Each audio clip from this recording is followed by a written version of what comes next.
anachukua yale mafuta, anamwaga kwa nywele zake, anaweka kabisa. Halafu mama huyu anaenda kwa magoti. Unajua anafanya vitu kinyume. Kwanza huyu mtu hatakiwi, mtu ananipata? Huyu mtu hatakiwi, ni mtu mbaya. Mtu gani kanisa? Huyu mtu jina lake ni nani? Yesu. Good. Sasa mama ameinama chini, na unajua kupiga magoti ni ishara ya kunyenyekea, ya kushuka chini. Mama ananyenyekea, anashuka chini kwa mtu asiyefaa, kwa mtu ambaye hawamtaki. Anaposhuka chini, anapanguza miguu yake na yale mafuta. Mtu apigie Yesu makofi. Asante sana my friend. God bless you. Hallelujah. Anampanguza miguu na mafuta. Baada ya hayo, Biblia imesema vizuri, uzushi ukainuka. Sema uzushi. Sema uzushi. Acha tutumie lugha rahisi. Sema vita. Angalia jirani, mwambie wacha vita. Wacha vita. Hallelujah. Uzushi umetokea. Aje. Sasa akina Judas Iskarioti na wazee wameanza kunung'unika. Kwanza alipokuwa na inama hivyo, wakaanza sasa huyu mtu kweli anafanya vitu gani hivi? Sasa tuko na maskini kwa hii kanisa. Hii mafuta anaharibu. Hii mafuta angeleta hiyo mafuta tuuze, tununulie hawa maskini kitu. Kuna mtu anaipata kweli? Mimi napenda Yesu. Kama kuna mtu anaongoza kwa wisdom ni Yesu. Wanaponung'unika hivyo, Yesu naye anawajibu, anawaambia, sikizeni. Kama ni maskini munao kila wakati, lakini mimi niko leo na ninaenda. Kwa hiyo kama ni kuwafanyia kitu, mungewafanyia, si wakati amenifanyia. Pigia Yesu makofi. Bwana Yesu asifiwe. Today we are going to break the yoke of slavery. Tunakaa kwa utumwa. Tumekaa kwa nira ya utumwa. Nira ya utumwa imesababisha wengine wetu hata baraka tungezipata tuwezipata. Hata mahali tungelikuwa leo hii sio pale tulipo. Hata kazi tungekuwa nazo sio hizo tulizonazo leo.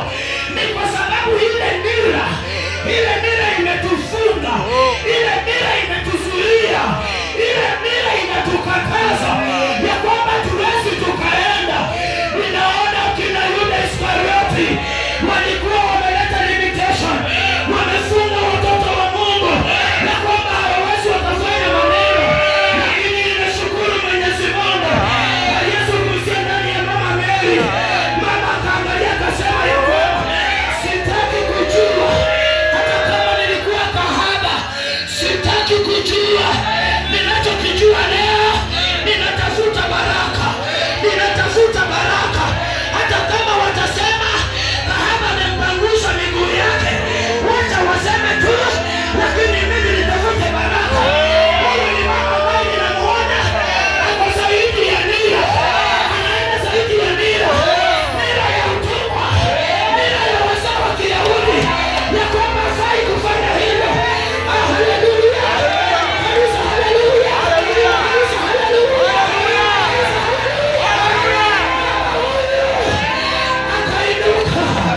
Yeye akafanya kile alichokifanya. Wazee wakaanza kunung'unika. Yesu akawakataza. Na Yesu akawaambia, ananiandaa kwa kifo changu. Hata kwa maisha yetu ya kawaida, yule mtu ambaye anaandaa mwingine wakati anakaribia kukufa, mara mingi imeeleweka yeye ni upokea baraka, kwa sababu alikuwa naye dakika ya mwisho. Mama huyu alifanyika wa baraka kwa Yesu. Yesu hakumwambia wewe ulikuwa kahaba. Kuna mtu ananipata. Kanisa, kuna mtu ananipata. Kama unanipata, inulia Yesu mikono miwili. Sema Bwana nisaidie. Sema Bwana uninue. Sema Bwana nisaidie. Sema ninakataa nira ya utumwa.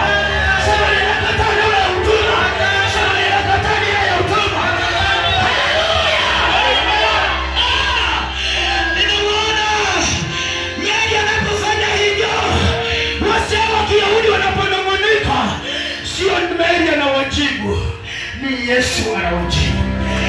Haleluya. Wakati unavunja nira ya utumwa katika maisha yako, utumwa ambao wamekufungia, huwezi ukafanya mambo ya Mungu. Maisha yako huwezi ukaenda mbali, kwa sababu kwenu watu hawakuwaenda mbali. Sasa hawataki hata wewe wakuona ukisonga. Hawataki hata ununue nguo mzuri. Ukinunua wanasema wewe umeiba. Ninasema kwa jina la Yesu. Ninasema kwa jina la Yesu. Aliyewajibu wakati wa Mary, hawajibu wakati wako. Hawajibu wakati wako. Tunapovuja nira ya utumwa kanisa, nataka uelewe jambo moja. You must flee from comfort zone. Come out your comfort zone. Come out of your comfort zone. Toka mahali pa starehe. Wacha kuzoelea kukaa tu na kusema mimi siwezi. Wacha kuzoelea kukaa tu na kusema mimi siwezi. Come on. Praise and worship team. Mtu ananipata kweli? Hapana kubali watu wakugalanishe. Waseme ya kwamba wewe huwezi imba kwa watu wengi. You can. Hallelujah. Bwana Yesu asifiwe. Bwana Yesu asifiwe. Hata wengine tunaridhika. Hata wakisema watu waimbe, anaangalia anasema kwa ibada kama hii na ni wewe imba. Leo ninasema kwa jina la Yesu, tutoke mahali pale.